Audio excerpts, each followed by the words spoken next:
ဟာစုဖလားပေါင်းများစွာကိုတိမ့်ပိုက်ထားပေမဲ့လည်းမာမာနကြီးတဲ့အသင်းမဟုတ်တာကြောင့်သူ့ကိုတကဘာလုံးကဆွဲလန်းသွားတာပါဘယ်ချက်တီကြောင့်ပါလဲ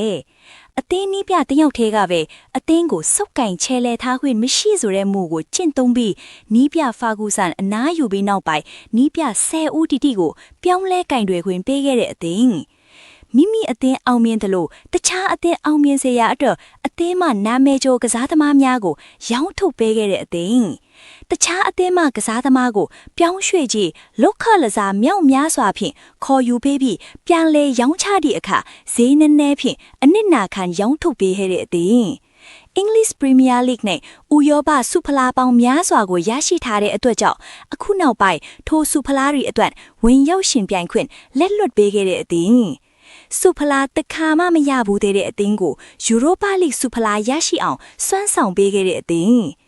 ဂိတ်သမားများကိုငတ်တလက်ပြက်တလက်လုပ်ပေးတဲ့အသင်း